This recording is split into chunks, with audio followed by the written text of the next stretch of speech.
Alright guys, TacticalRab back again today. Hope you're all doing well and enjoying your day so far. 2 weeks away from the launch of the CDL, the pros are still in uproar because the game is currently impossible to practice in. The pros can't get into private matches to even practice against each other, and even Parasite's come up with a new idea of how to deal with the increased footstep audio. Very much enjoyed your thoughts in the comment section below. Hit the like button if you enjoy, subscribe. If you're new as always, I'd greatly appreciate it. I did show you guys this yesterday, the TacticalRab Academy, kind of, what looks like Rocket League type thing. Turns out I wasn't really sure where this came from, to be honest, but it got 5,000 likes. And it turns out there is basically a COD ball map and a Rocket League game mode which is arriving. I don't know for how long. I'm guessing it's World Cup related, but I still thought it was kind of crazy. So yeah, I don't know, some 2v2s between pros, or that would be kind of fun. Obviously, elephant in the room today is all this Twitter drama, right? And as I talk about it, I just thought I'd share this from credit in case Twitter shuts down some Hall of Fame tweets across the years. So yeah, I don't know what's going to happen, to be honest. I mean, it's a pretty hectic situation. Twitter, I imagine, can run itself to a certain degree. Like I don't know, Elon obviously thinks they don't need 7,500 employees or whatever, but clearly they need some employees for maintenance and stuff. So I think that's the concern right now, is that it's not like Twitter's just going to disappear, but it's more like basically because people are locked out of the offices or whatever drama's going on, they can't, upkeep the algorithms of the platform basically. So at some point it might just stop working, which is kind of like the concern at the moment. Now, I highly doubt that it's going to just disappear forever. Like, I don't think Elon really is spending 44 billion to just let the platform die and disappear forever. It might be down for a few days, I don't know, maybe it's going to come back up, I don't know what the plan's going to be, but everyone's talking about it right now, and I thought we could look at some kind of Hall of Fame tweets across the Call of Duty years. But it does raise some interesting questions, not just like worldwide, but also within esports and Call of Duty. Like, what happens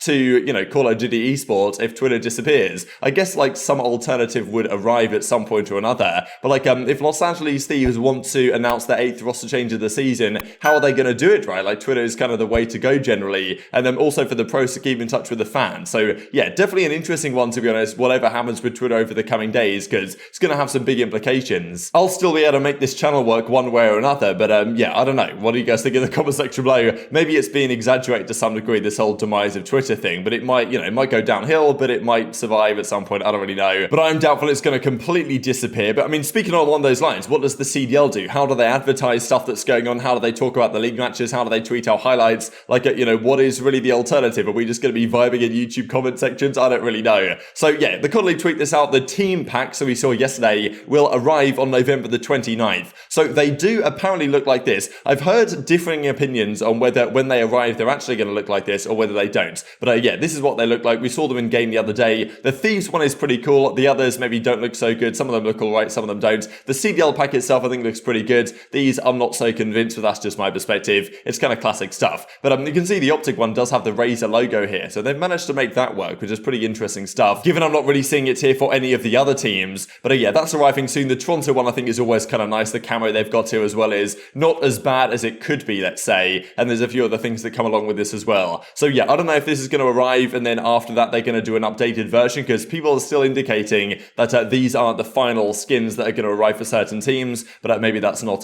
fully the case as time progresses. Let's talk footstep audio then, because man, this is just honestly unbelievable scenes. Exclusive Ace did the analysis yesterday, looking at the exact same test for pre-patch footstep noise. This is sprint volume, and post-patch. He reckons it was increased by roughly 75%. So however loud the footsteps were before, they're basically now twice as loud. I have no idea. Like, this is crazy that Infinity would actually put in their patch notes. Yeah, the audio team has been working really hard to improve the sound quality, and this is what they've actually done to it. And I think you guys were also mentioning that, yeah, the dead silence activation noise, the beep beep, is seemingly way louder and has more range than it did before. So this is crazy stuff. The funny thing is, really, the pros haven't even got a chance to play with this yet and complain about it too much, because they can't even play in private matches right now, which is just unbelievable scenes. But yeah, Exclusive Ace is kind of doing the analysis here, and even as Doug says, the biggest issue with footsteps and COD is the pure fact it eliminates playmaking ability. Therefore, the best players don't shine, like Doug Sense Martin. The skill is consequently diluted, and the noobs reign supreme. So I think he's along the right lines here. And we saw before the season even began the likes of Shotzzy talking about the Modern Warfare 2019 Search and Destroy was terrible because you couldn't do anything until you got dead silence, like to activate it as the field upgrade, right? And it's going to be the same story here, and now possibly even worse. So I don't know if they're going to do anything about this, whether it was unintentional for this to also affect multiplayer while it affected Warzone. But yeah, crazy that first update for the season 1 that should be fixing part of the game and improving things over time has has actually made things worse than they were on release. So impressive stuff from Secret and the boys. And but this I thought was crazy actually from Parasite. GA master volume to 10%. This is why the GA list is so long, and you can totally see why. So yeah, this is an interesting idea right from Parasite though. What if the pros are forced to use volume at a certain level? Because yes, okay, you lose noise from the map itself and from other people's weapons firing and stuff like this, but you also decrease the footstep audio noise. So, is it an interesting solution, right, to effectively GA the volume levels to a certain degree so that the pros can't hear as much? Now, of course, you can go into such a rabbit hole on this because on online matches, when you're playing at home or in the kind of studios, you can hear more generally than you can on LAN in front of a crowd where there's white noise in your ears, stuff like this. So, there's always a discussion, and this would open such a kettle of worms as well for, like, okay, let's say someone heard you coming around a corner further away than you think they should on the 10% GA volume. It's like, damn, is that guy really using 10%? Is he using 15%? Right? How do you really tell? Especially policing this online is something kind of impossible to do. And then you add on top of that the possibilities of, well, why don't you turn your headset and mix amp up even further? I think there might be some softwares you can install that turns your headset up from 100% audio up to like 1,000%. So, you could theoretically have 10% in game, 1,000% headset audio, and it would sound the same. So, I don't know if this is even possible to implement. I'm sure that Parasite tweeted it out, not really intending it to be taken that seriously, but apparently people are taking it seriously. You can't blame them because it might actually be a reasonable solution. Clay says, yeah, Lamar, that being accuracy, has been pushing for a mix amp GA for days now, saying that basically, like, you've got to turn down your mix amp. Everyone turn your mix amps down for your headset audio, and that's the way to deal with these louder footsteps. It's actually, like, it's a solution, right, which actually would work, but the question is it even possible to enforce? Like, how would you make this happen on LAN?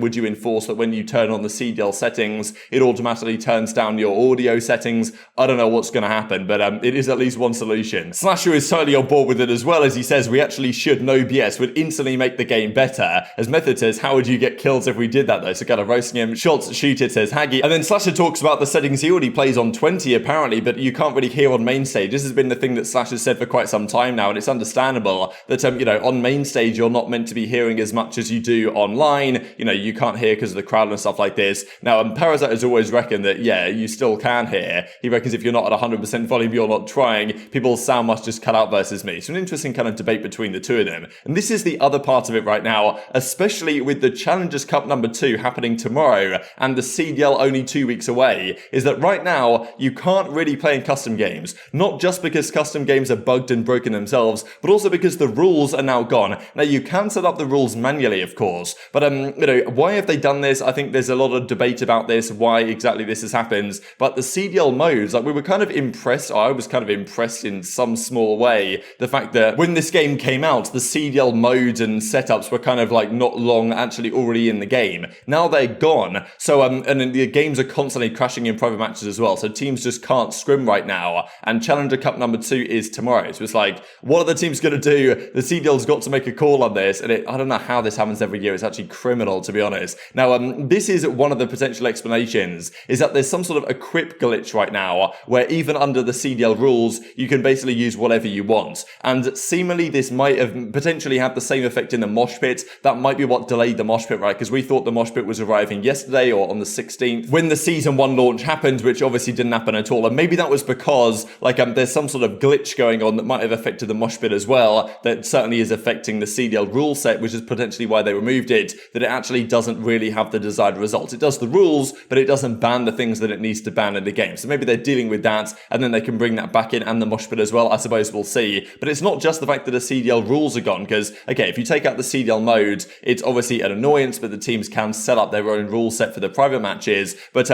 now, like, the actual games themselves just aren't working anymore, and the teams can't scrim. The games are constantly crashing. You join a private match with others, the game just doesn't work. You can't load in. It's just constantly crashing all the time, which is, like, not a new thing to Call of Duty, and I suppose it's good in a way this isn't happening right at December the 2nd, right when the season is about to begin, because otherwise I have no idea how they would even play these matches. They'd have to postpone them massively. So yeah, they've got 2 weeks to figure it out, but the issue is they've also got Challengers Cup tomorrow. So what is the solution there? So Paulix and London, they can't scrim. The other teams as well can't even practice right now. As Octane says, it's snow day vibes for scrims the last few days because, like, well, they could just get days off because they just can't practice, which I'm sure is really frustrating for the teams. They're trying to prepare for Major 1 here. They've got a couple of good weeks of practice in, and now they just simply can't scrim anymore. They're playing pubs, they're playing Warzone. Like, that's why, you know, these guys have been playing Warzone the last few days, Scump and that's because, I mean, they really can't practice the last couple of days. It's crazy stuff, even as Method says in the replies. And this is the kind of request here from Hamza. Push back the Pro-Am qualifier to December the 10th to the 11th. Reschedule this weekend for a couple of weeks out. Simple fix. No way they have excuses to make these changes, which is fair enough. But, you know, I've seen amateur players and others kind of suggest this in previous seasons. They suggest pushing things back because the game is broken, and then you give it a week or two and nothing has changed at all. So this is the thing really with Infinity Ward. I don't know that there was a pretty funny meme on the flank where it's like the thing from in-game or whatever where Scarlet Witch comes down and says, you took everything from me, and Thanos is like, I don't even know who you are. And that's basically Infinity Ward to the CDL community right now, because yeah, I don't even know if they know. They're probably thinking, oh, private matches, they're broken, who cares? Who even plays private matches? Like, they, yeah, that's probably their perspective. So yeah, not exactly an ideal situation. And as Sasha says, can't even practice the game, no idea when we'll be able to. Season starts in 2 weeks. That's the thing, we don't know when this will be fixed, if anything at all. This, I think, is a lockdown slasher from a couple of years ago.